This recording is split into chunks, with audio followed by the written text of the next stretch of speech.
I think the reason that I and a lot of other people fell in love with Pinot is that it tends to be a variety that is most expressive of the place in which it's grown. So one of the really cool things about working at Donham is that we actually have estate vineyards in multiple different locations. So you really see a broad variety. Our main estate is in Carneros, and then our second estate vineyard that we added in 2012 is called Windside, and that's in the Russian River Valley.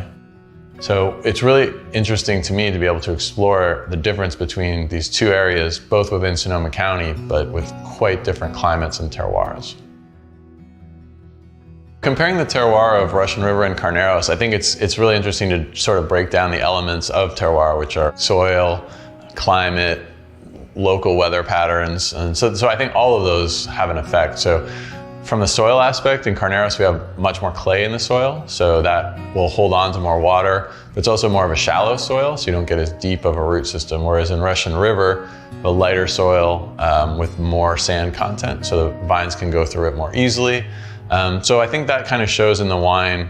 In Carneros, that clay content really gives it an earthiness. So that's sort of what I look for in the Carneros, is a savory, earthy, sometimes mushroomy type of character. Another thing that, and this I don't have a great explanation for, but our ranch in particular always has this kind of sassafras root beer type flavor. And I consider that the signature of our Carneros Pinot. I think that's pretty consistent vintage to vintage, and I always recognize it as which one is the Carneros blend specifically.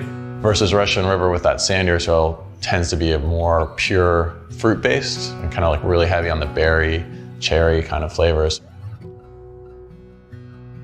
There's also the climate. Carneros can be warm in some areas. In our little pocket of Carneros, we're on the first hills coming out of the bay, so we get hit with wind every afternoon. So that tends to kind of warm up through the morning and then cool off in the early afternoon. Where Russian River, you have the opposite pattern. So it starts out cool, but then that burns off, and then you have the warm afternoon sun. Kind of leads in that direction of darker, riper fruit for Russian River, a little bit lighter, more red fruit flavors in Carneros.